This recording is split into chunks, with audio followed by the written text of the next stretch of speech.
All right, hey everybody, welcome to the Education of a Weaponized Man podcast. Here's this week's question. Have you ever seen a man lose everything because he thought he was ready? Yes, exists for one reason: clarity. Clarity about violence, clarity about responsibility, and clarity about what it actually means to be prepared. This is not a show about fighting, it's not about aggression, dominance, or even just tactics. It's about judgment under pressure, restraint when force is justified, and responsibility for consequences of action and inaction. My name is Greg LeBoeuf, and I have spent over 3 decades working with men who face violence professionally and men who face it unexpectedly in ordinary lives. But I'm also a father and a husband, and like many of you, I've watched the world change faster than most people are willing to admit. This podcast isn't here to scare you, but it's also not here to reassure you. It's here to help you think clearly about situations that do not allow time for thinking. If you're looking for shortcuts, hype, or entertainment, this is probably not for you. But if you believe preparation is a responsibility, not an obsession, you're in the right place. Let's begin. Okay, so what failure actually costs people is the topic for tonight's kind of podcast, and why it happens faster than most people think. So for me, I want to start with there's kinds of two. I mean, I could divide it bigger than this, but I want to kind of just divide it into two main subjects, which is a dramatic failure and a quiet failure. And I think that this is the first kind of talking point, and then you guys can weigh in on this as well. But I think a dramatic failure is what most people would instantaneously go to. Like, and so what does that mean? Give you a couple examples.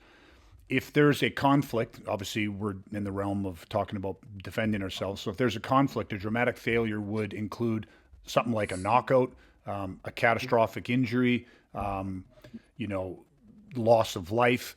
These are things that are dramatic injuries or dramatic kind of failures or consequences, we could even say. And I just want people to understand that they're all fixated on one specific moment typically, and that is the moment of action. So if it's some sort of situation is developing, a dramatic failure might happen, again, where I have a moment of indecision and that results in a knockout, or make a decision to take a specific action and it results in the loss of life. Okay, so these dramatic, kind of failures that can happen, because again, I'm not talking about successes tonight. We're actually talking about consequences and when things fail. And we're going to kind of break this apart a little bit, but the dramatic failures are these kind of bigger moments. But what I think my intention or my point would be for tonight's topic is talking about the quiet failures. And so what this is, again, my definition of a quiet failure. It is moments where you maybe read it wrong, moments where there's a hesitation, moments where there's a complete failure to even recognize the existence of a threat, or, I already said you read it wrong, but it's these quiet moments that I think have far more impact. And again, we're going to go deeper in this because I want to share some examples of it. And I want to talk about what the costs are of failing, to defend ourselves, or, failing to defend ourselves adequately or responsibly.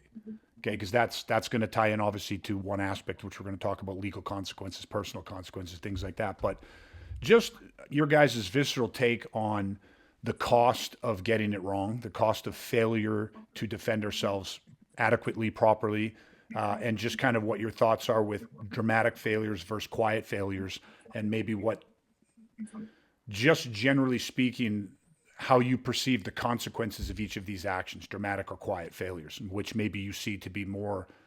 Is there one more powerful than the other? Is there one more traumatic than the other?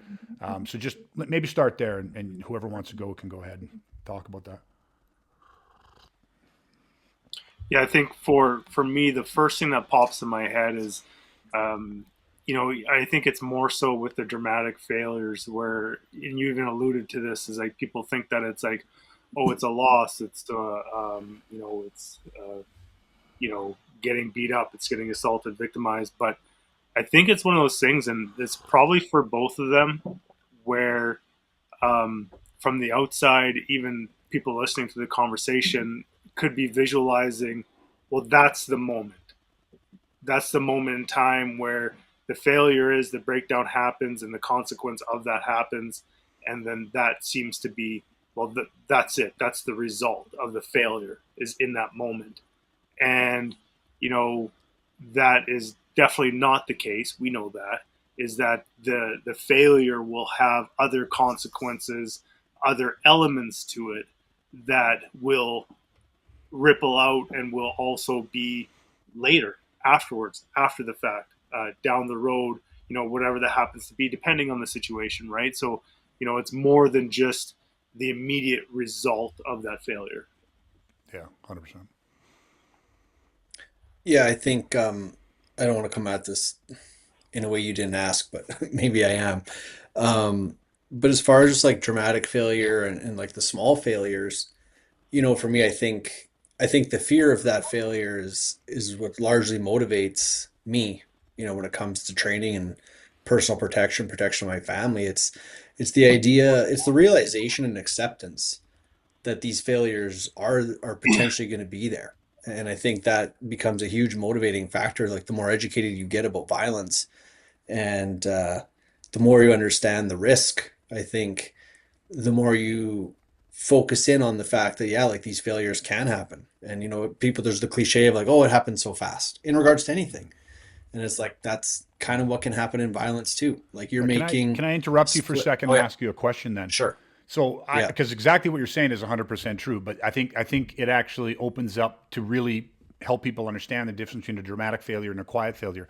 If you're talking about the thing where again you're like, hey, this really makes me, like you are very aware that these failures can happen. So if let's say for example a dramatic failure happens of like, see this is it's very interesting, but you make a decision that let's say in like you end up taking a life. Okay, so obviously under if we zoom back and say, well, when legally morally justified, facing imminent grievous bodily harm or death, left with no other choice, we do what needs to be done. But if you after it's all said and done, if you made a decision and that decision ended with a certain result, a dramatic failure of severe critical injury or loss of life, and you got it wrong, you know that you were excessive or that you just completely misread the threat. I'm using a very, Yeah. stark, analogy here or a scenario, I guess. What I'm getting at is when you were talking about how like, yeah, like, that these failures can happen. What scares you more? Like, cause I have mine and Brad, I'm sure you have yours, but like you make a decision, there is a very dramatic cost to something happens and you got it wrong or that something about it, there was a quiet failure often precedes a dramatic outcome or a dramatic failure is what I guess I'm trying to get at. What scares you more or what worries you more? Is it the dramatic failure or is it the quiet failure? I don't know if hopefully I framed that right for you because I don't just mean in the context Yeah. of having taken someone's life. That's an extreme example of it. So we can take that part Mhm. out of it. But there is often, I'm trying to say this, a quiet failure often occurs prior to some sort of dramatic failure. And when we're Yeah. talking about the Agreed. context of where your fear lies as a responsible man who, carries the weight of responsibility of wanting to be or not wanting to be, you are your family's protector. There's a heavy weight that comes with that responsibility. So this is what I think I'm really wanted to get forward in this podcast is there are quiet failures and there are dramatic failures.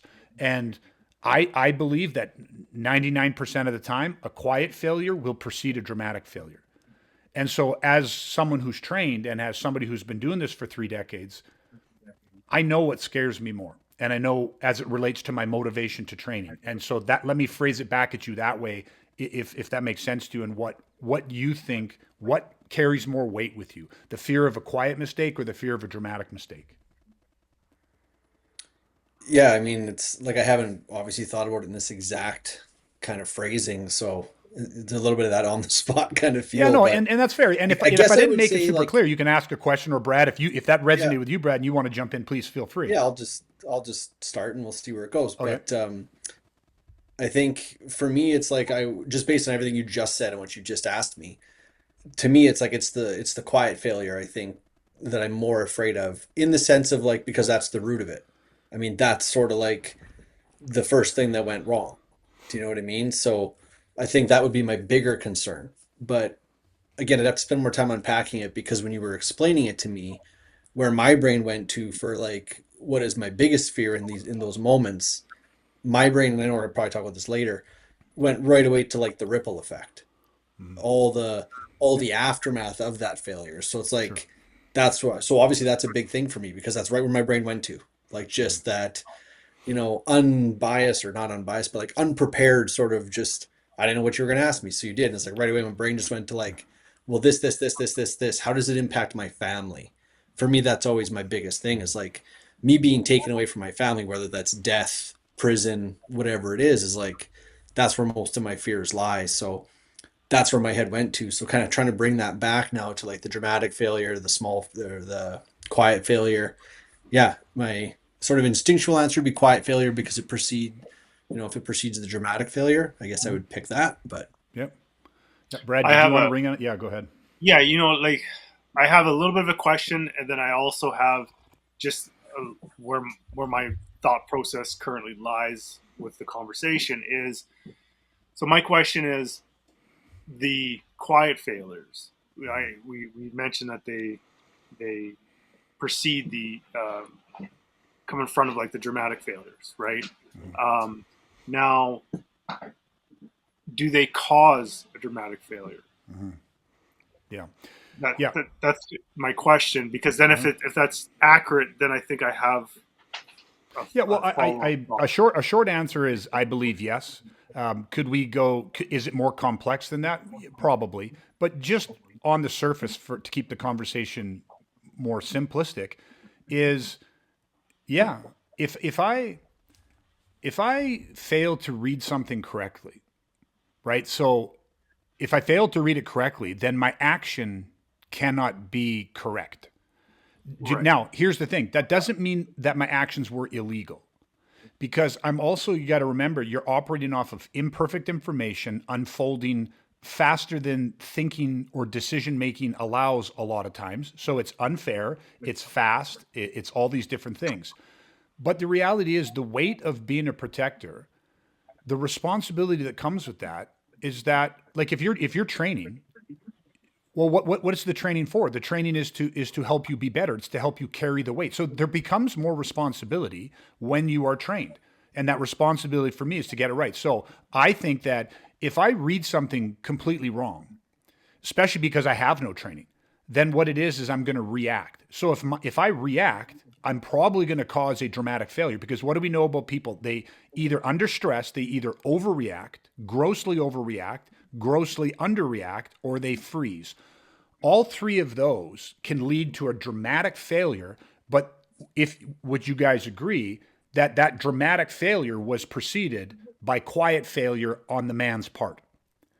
A 100%. man who is any man who says, like, if you asked him, who is the protector for your family?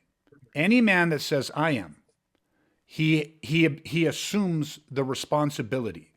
And with that responsibility, there comes a tremendous weight because the word responsibility implies that you have responsibilities. There's obligations and a standard that you must then meet.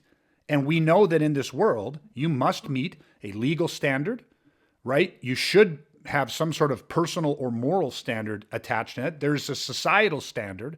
Like, there are standards that come with saying, I'm a protector. It is not the Wild West. You cannot just do anything you want to do simply because somebody else's actions, thoughts, words made you feel a certain way. So that's the way I'm kind of looking at it. So I think having answered that, then you can continue with where you would go with that if you agree with that. But that's how my brain is seeing the quiet failures versus the dramatic failures. Yeah, I think there's a causal result there. Yeah. for sure, and that's kind of where and one of the examples or a situation that kind of popped in is in my head right now is hesitation. Now, the Mm-hmm. hesitation is something that we already talked about. That's reading something wrong could cause hesitation, Yep. right? But the fact of hesitation or fact of hesitating could cause a very big dramatic failure because I hesitated. Yeah. Now that could cause something for me on the physical level, the psychological level, and that could cause a lot of failures or ripple effect results or outcomes because of that. So like so where my head is at is like, you know, that's something though, you know, on me. Do you know what I mean? So like, and I Yes. don't know if this is kind of accurate or not, but like, I think of the quiet failures, and maybe it's because I attach the word quiet that they're in my head, Mm. and I attach that to the situation. But it's like those are quiet. Those are things that I believe. Those are things that I'm thinking. Those are those things that are steering my direct actions. And then I look at the dramatic failures as um, maybe implementing the wrong strategy at the wrong time, and that caused a failure or a breakdown in my overall survival motor program. But it was the quiet failures that might have eluded or led to that breakdown. Yeah. Okay, good. So let's do this because I think this will make the conversation far more tangible. Let me give everybody a scenario. This is a story about something that actually happened. So this is a real case that went through the courts about a gentleman out in Ontario who defended himself. I'm not going to get into the names and the specifics necessarily, just for time's sake, but because I want us to just pull some simple lessons about this. This is, by the way, too. This has nothing to do with trying to shame men that have failed. This is about all of us learning from the mistakes that were made. Because a lot of mistakes that are made, these are unintentional mistakes. These are good men. In some cases, like the story I'm going to share with you tonight, these are capable men who, in stressful situations, are making decisions that are happening again. They're unfolding fast.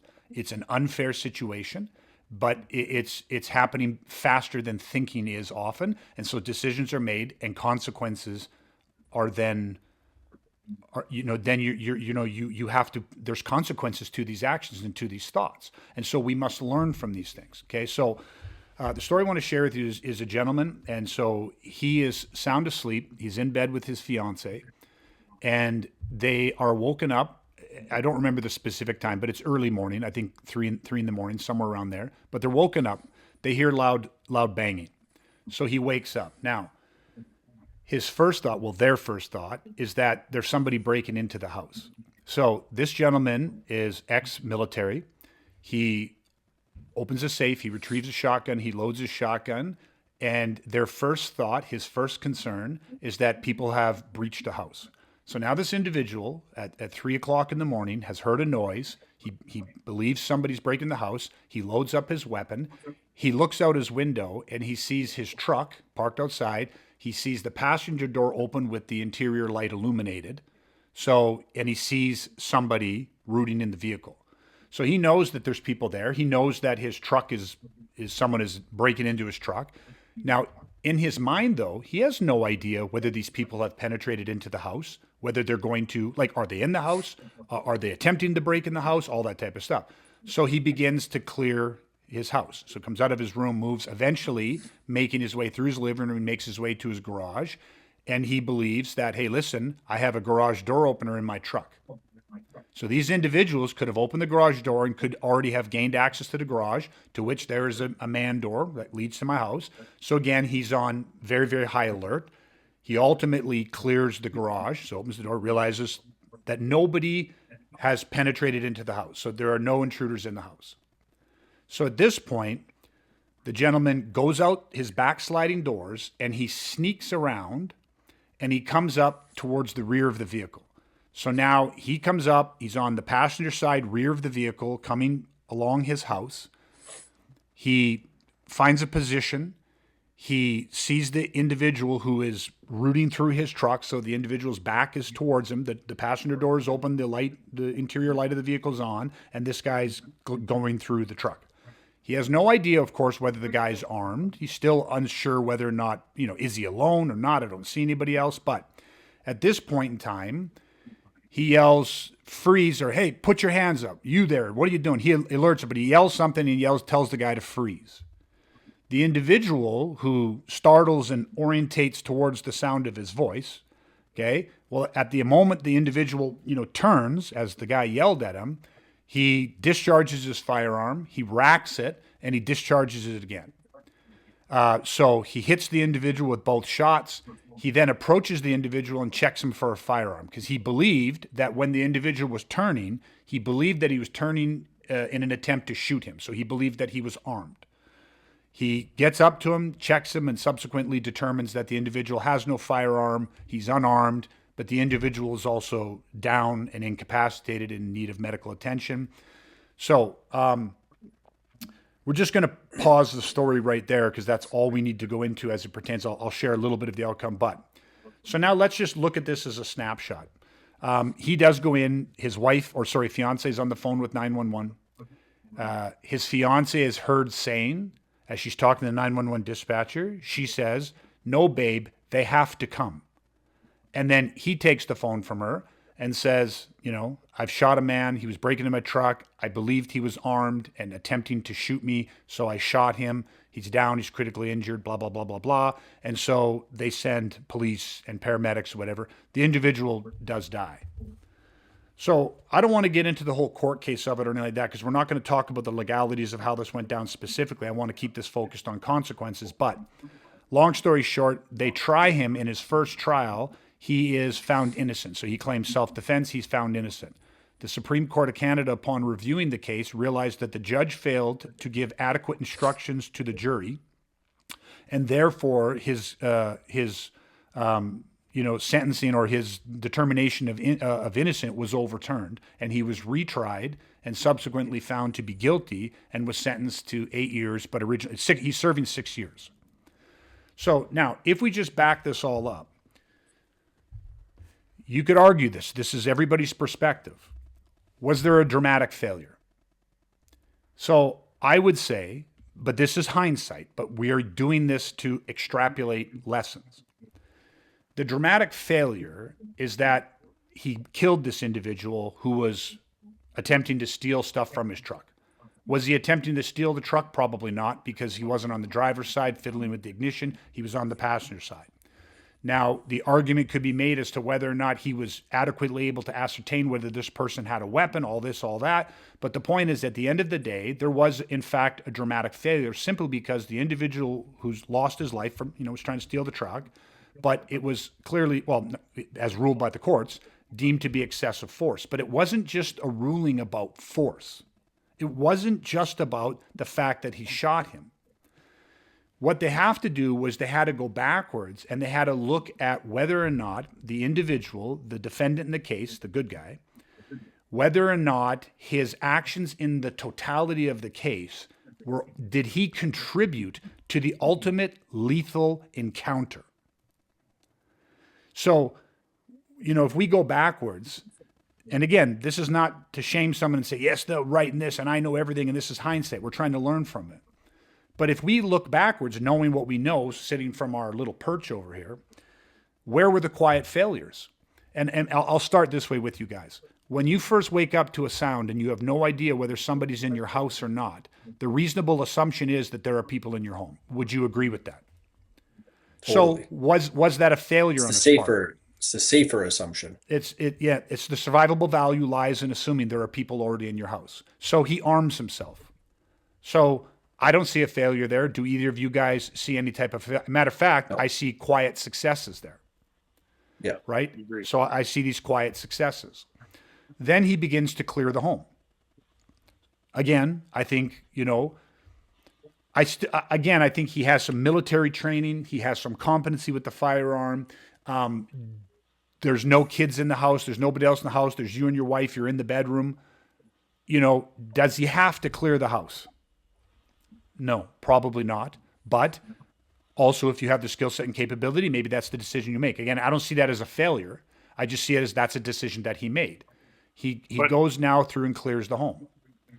Once he reasonably determines that the perimeter of the house has not been breached, that he is safe. At this point, I believe, is where a quiet failure happens.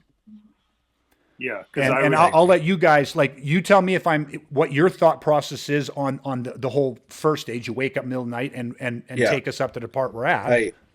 I think clearing the home, I think that was a good decision personally. I think I would make a similar decision because again, if you're looking at survivable value, it's like, because you can argue, well, you could stay in your room, you've got a door, a choke point. All you really have to do is stop someone from breaching that door.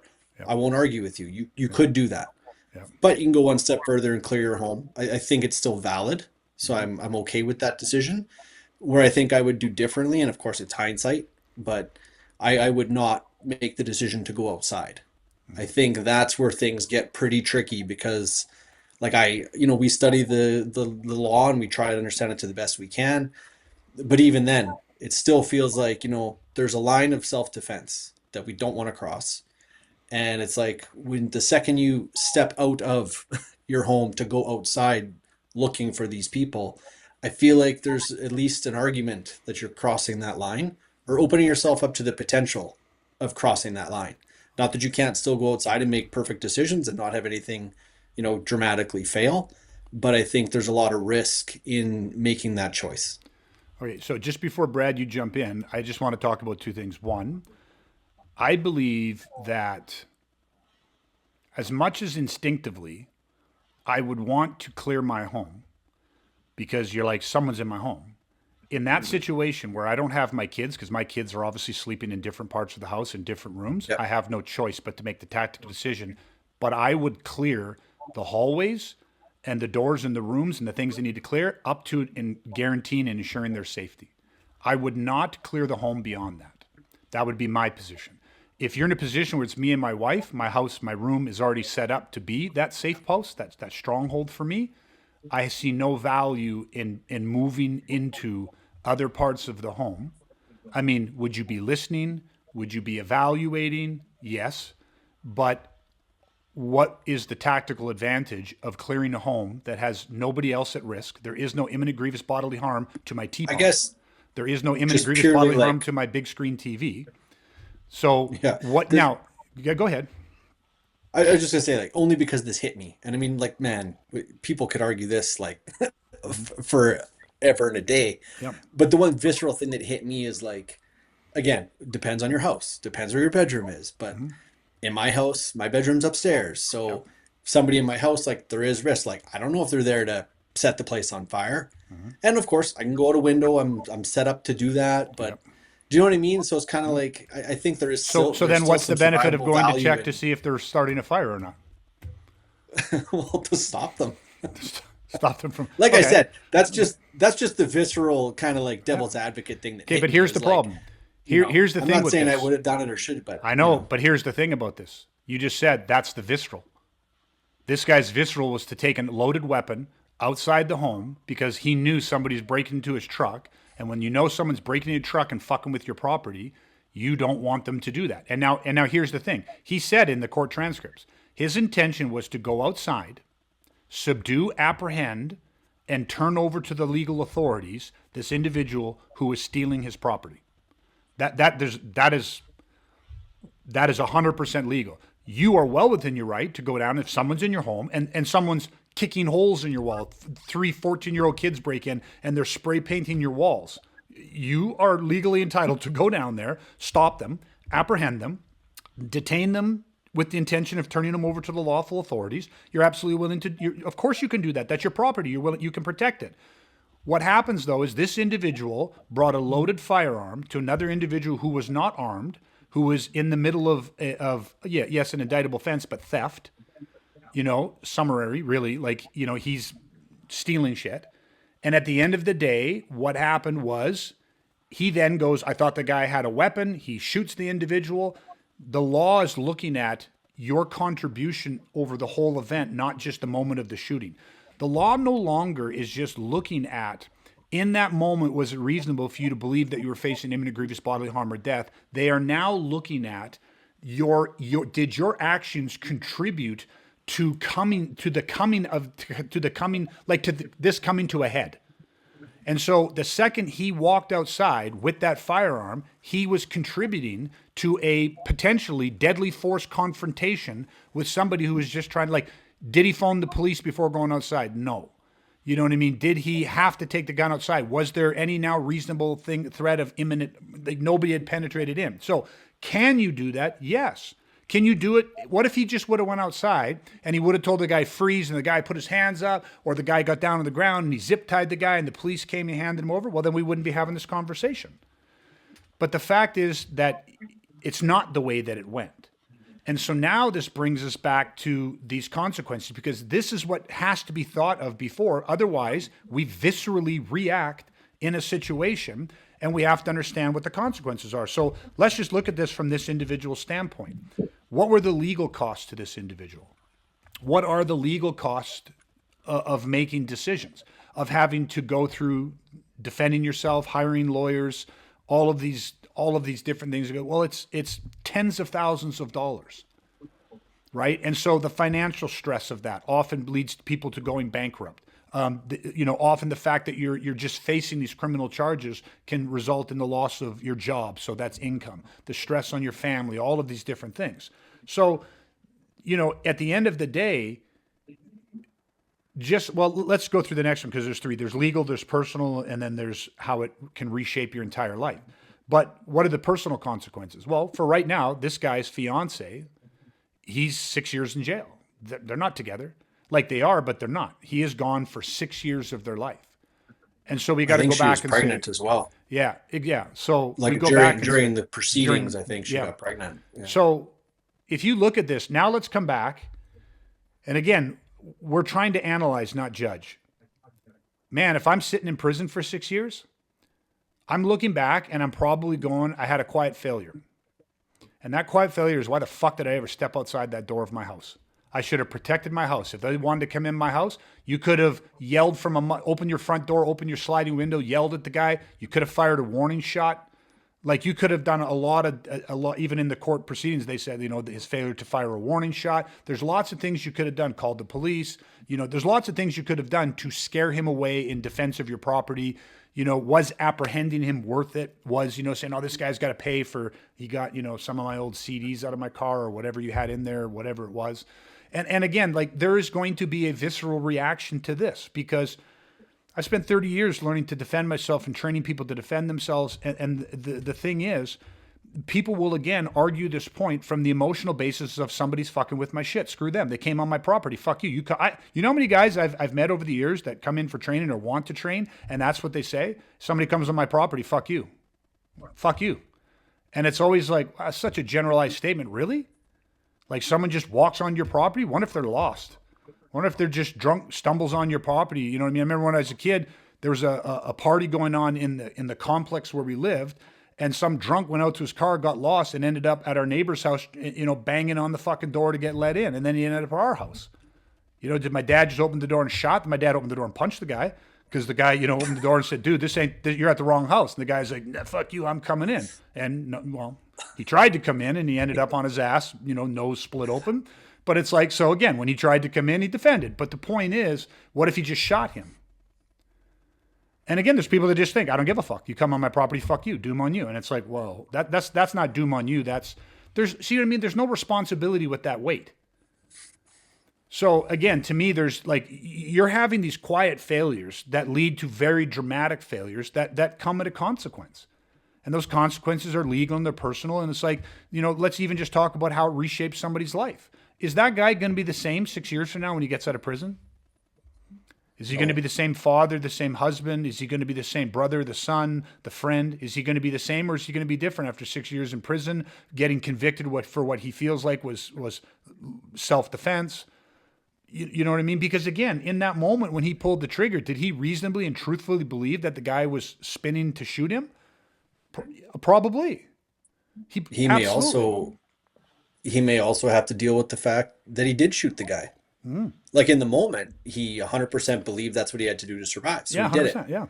But then he found out, oh, I didn't have to do that. That's right. So does he have the preemptive training and the mindset of like, yeah, shit happens. I made that decision based on what I thought was right in the moment, imperfect information, split second decision. So I'm okay with it, even though I don't like how it turned out? Or is he now grappling for the rest of his life thinking, I killed someone I never should have killed, and now I feel guilty? Well, and look what it cost. We don't know. Yeah. But that could destroy him potentially. Yeah. Right? Like we don't know, but that's the risk. The other thing that I think is worth putting in here is that this guy, the fact that he had prior military experience and he claimed that his military training taught him to think offensively, which is why he moved outside towards the threat because his Yeah. military training. Which So, would make sense in a well, what they military argued, what context. his Yeah. defense tried to argue was that reasonableness should have applied to the fact that based off his prior experience and his prior training, it was reasonable for him then to move out to confront the threat because that's what he was trained to do. But the military also very clearly in their training, as they teach individuals rules of warfare, they differentiate the difference between war and civilian application. So they're not going to judge it for whether it was reasonableness based off his training for warfare. Was it reasonable for civil application? You know what I mean? And so as individuals that train and anybody that does train, well, how are the courts going to frame your training? If they turn around and they say, okay, Greg, you did this and you spent 30 years studying violence and pre-incident indicators and all this stuff, and beyond that, you teach this, so you claim to be or are can be considered a subject matter expert in a lot of these different areas. Yes, people are still human beings. We're still subject to physiological effects and all that stuff. But where does that training come into play for men? And for me, I think that because our training isn't predicated off of warfare, our training is predicated off civilian application, and our training is predicated off restraint and responsibility. We place a tremendous amount of weight on being able to read the indicators, being able to get it right, being able to regulate, because we know how hard it is. It's not easy to regulate your response. But I think that, again, the training, if you looked at the totality of our training, it would lend itself to the reasonableness. It would lend itself to my claims of self-defense because we're looking at everything through the lens of self-defense, through the lens of remove, de-escalate, or deter. You have to understand that your actions, your words, these quiet decision-making points, the court is going to look at the totality of your behavior, your actions, your words, the things you do and you don't do, and did they contribute or lead you to this moment? And then in that moment, what happened? Because in that moment, you might go, yes, this is imminent grievous bodily harm or death, so you do what needs to be done. But they're going to look at all of the minutes that led up to that. And that is where I think the real discussion tonight of dramatic failures versus quiet failures becomes big. Because if I can only imagine, this is just my opinion, sitting in that cell doing 6 years, that quiet failure, this is just my perspective, he might not feel this way, my quiet failure is actually not very quiet. To me, it would be a very dramatic failure that I stepped outside that room. For what? You know what I mean? Like, I'd be living with that. To me, that would be a very dramatic failure because it changed the entire course of my life. Like, everything happened with that one decision to do that. Not to defend my family, not to arm yourself, not to clear, not to be like, I'm ready, or even potentially to clear your home, because that all worked out well. So you're clearing your home, you're this, okay, we're safe. Okay, calling 911, you have things, you're in a good, defendable position. You've got basically Overwatch. Maybe you turn on your outside lights, you yell at the guy, you flash lights, you do whatever you do, hoping to scare the guy away, whatever that is. Or then you make the decision to step outside to be like, you know what, I want to apprehend this individual so I can turn him over to the police. But you have to be aware. I think for me, my training, what I would be today, I would not be going outside. And I would be thinking twice about clearing any other part of my house that wasn't absolutely essential.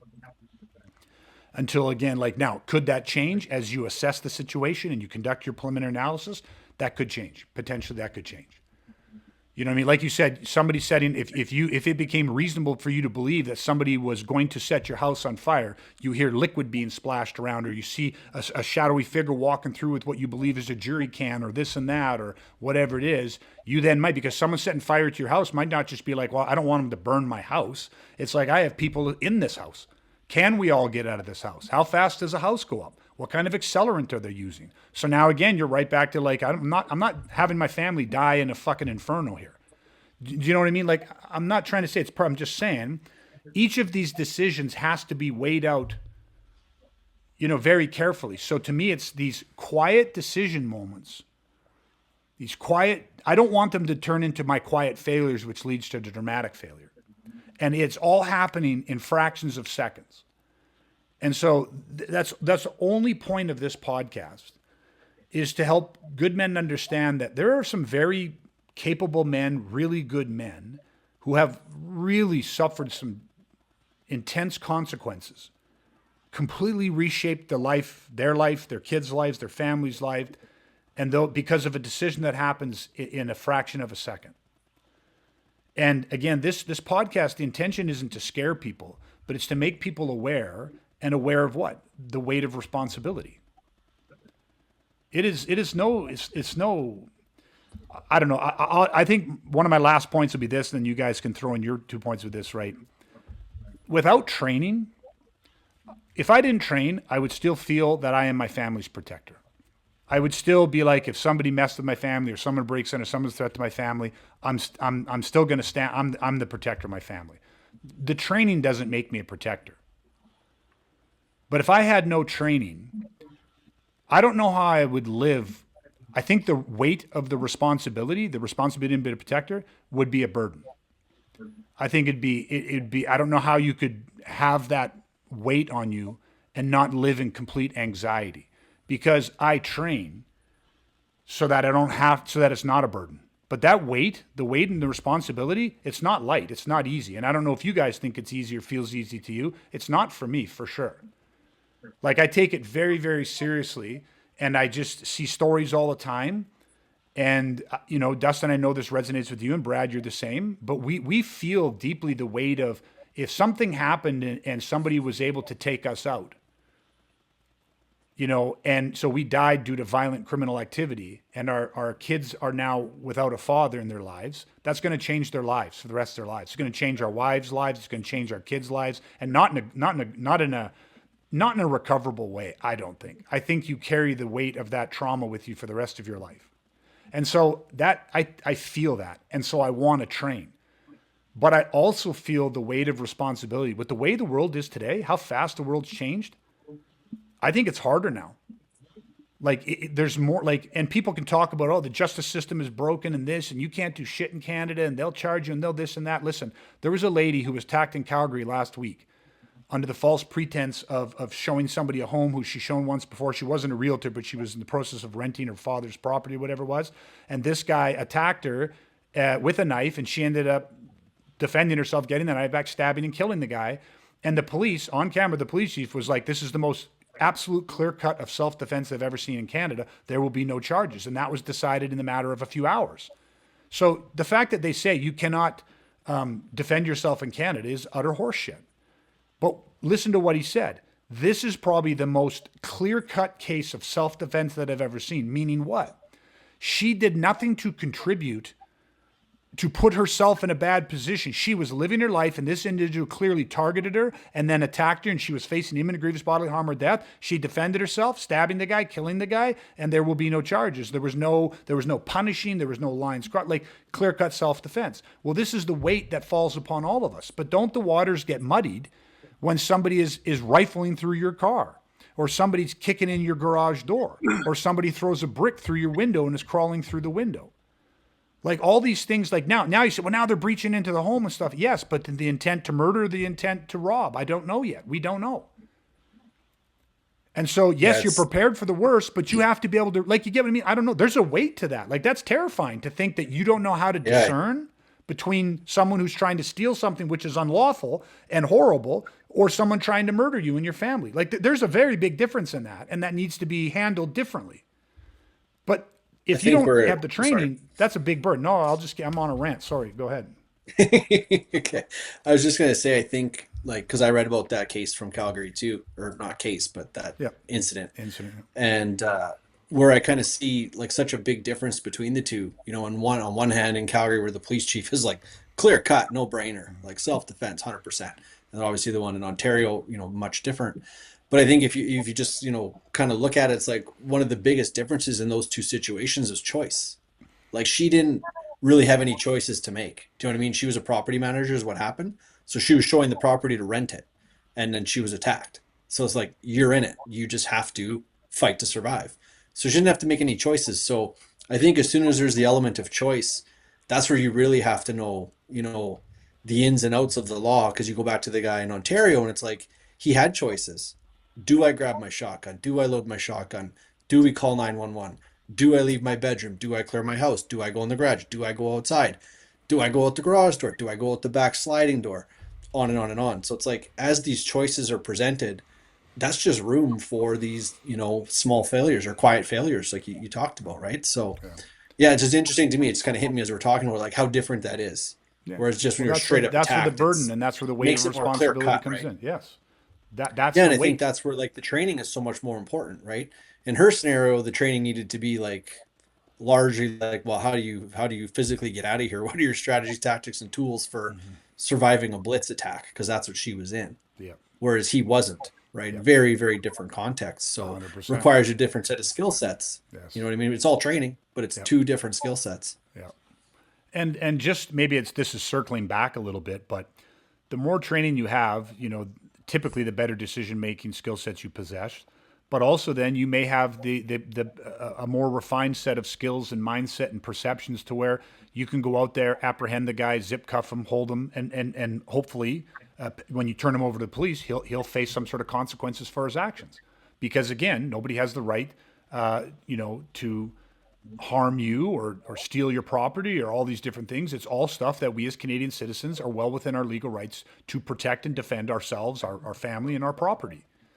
But that's great to say. But in the defense of your property, lines can get crossed because people simply they just get it wrong. And You that's know, and I that's what think we're trying. That's what the training is about: is to help good men take the burden of responsibility and just there's a weight there, but it's not a burden when you have the right training. It lightens that load for you. It's how to carry it. We help you carry it is what the training is for. One of the things that pops in my head, and I was thinking about it, and as I'm thinking about it, it's kind of refining in my head, and it's actually a small failure that I think happens very, very often. Um, and it has to do with the comment and even the statements that this gentleman made in the transcripts of like, yeah, I went to apprehend him and detain him and hand him over to the authorities. And it's you know my now I'm making an assumption here, Mm-hmm. but I think it could be a reasonable assumption.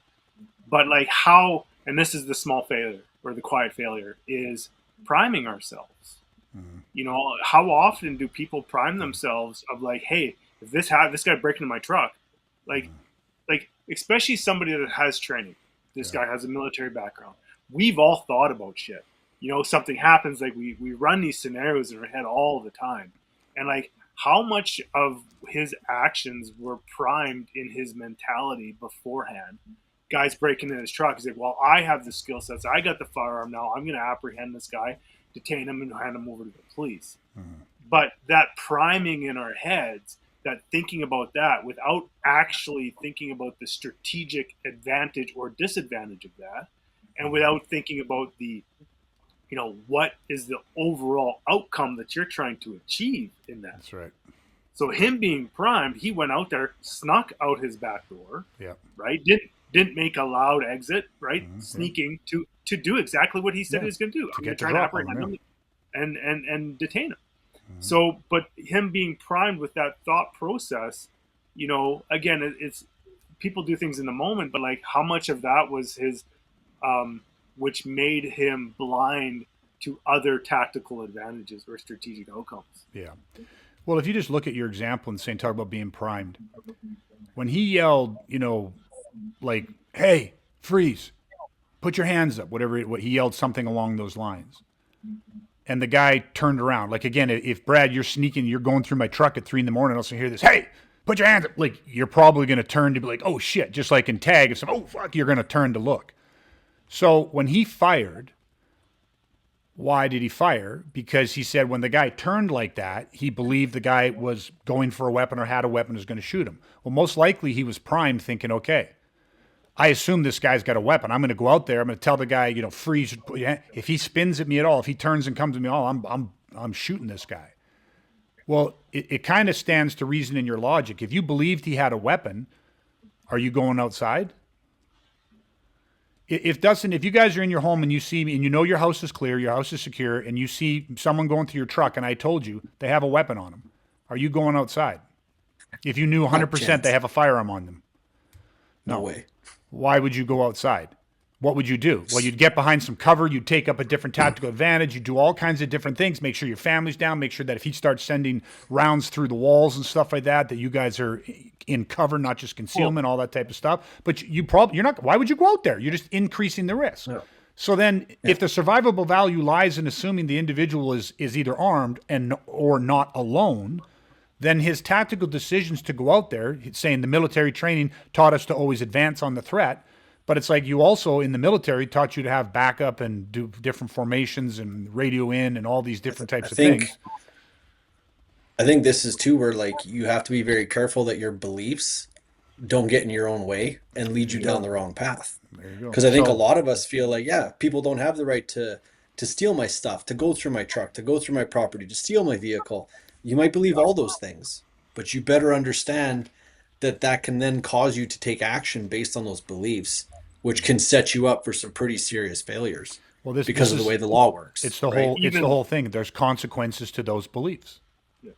And I know I'm talking about the tactical side of things, but let's like you said, Greg's like, well, if he truly believed that this person had a firearm, for one, would he go out there? Let's say that he did, and I don't know where he was. Where did he verbalize his command to stop? Now I'm picturing like a front drive and the truck's there and whatever happens to be, but like was this guy behind concealment or cover before he gave a like alpha command? Yeah, because then if he truly believed he had a firearm, why would you stand like right there, where if he did turn around quickly, now I get if you believe it, but then you're not even giving yourself a better vantage point and angulation. So it's like, again, like I agree that the narrative doesn't add up, because it's like, why would you approach that? Mm-hmm. It's again, we say this all the time. It's taking on an extra risk. Yeah. Why would you take on an extra risk? Just going through insurance is way different than going through a legal battle. 100%. And that's where, again, like this is not meant to turn into a legal discussion. And I don't feel like we have, other than having to express a few points on it. But this really is about, consequences and the responsibility that comes with being a protector. And that's all this podcast is meant to do, is to really help inspire. It's not to scare people. It's not to confuse people and be like, oh my God, the law and this and that. It's to get people to slow down and just think. And just think, because emotionally, we can all relate to the visceralness of what we've been talking about. Somebody is breaking into your car. I've had my car broken into so many times in my old neighborhood and stuff. Like, it was just not abnormal to come out and your car was rifled through. And of course, you had your car broken. I was in Dundee, but I had an iPad stolen out of my car. Like years worth of research. And study. 100%. Like. So, and everybody has the same visceral response. Oh my God, it's almost worth them doing it. Just if I catch them doing it, if I ever catch somebody this and that. But the problem is that's what happens. And you have to be very careful that, I think you just said it, and you said it very well, Dustin, that your beliefs and this visceralness, we use a very visceral language when people talk about self-defense. And of course, we're not talking about self-defense. We're living it as protectors. And this podcast is allowing people to listen into how, like, the seriousness of the conversations that have to be had. And again, it's that the weight and being able to make these responsible decisions and not let visceral emotional reactions dictate you, and to make sure that your training is supportive of the responsible, controlled, not intellectual, but the responsible, controlled, intelligent, way that we need to act. Because you need to take actions, you need to have responses, but you cannot be reactive. Amateurs react, professionals respond or take action. And so, for me, that's what this conversation boils down to, is that there are consequences that come when you take on the responsibility of being a protector. I personally couldn't handle the burden of that responsibility without the training. The training is what makes it turns the burden into a lot lighter weight to carry. You know what I mean? It's just then it's like, there's things that we do as responsible adults, and we don't always like all of it, and most of it, a lot of it's not easy, but you do it. You just get up every day and you do it. And so training and understanding what the responsibility is of being a protector, that's just training is part of it. And that's like, again, my last thing, and I'm just going to maybe end it this way, is most men have already made the decision to be a protector. This training is what allows you to lighten the burden of carrying that responsibility. That's what good training is about. If you've listened this far, take a moment before moving on, not to agree with anything that I've said, but to notice what stayed with you. These conversations aren't meant to provide answers that you can memorize. They're meant to sharpen your judgment, to clarify your responsibility, and to help you think clearly about moments that don't allow time for thinking. If this episode raised questions, that's the point. If it made you more cautious rather than confident, that's a good thing. And if it didn't resonate with you, you don't need to force it. Preparation is personal, and it has to align with who you are and what you're responsible for. You don't need to do anything after this. Just carry the questions with you and pay attention to how you see the world this week. We'll continue the conversation next time.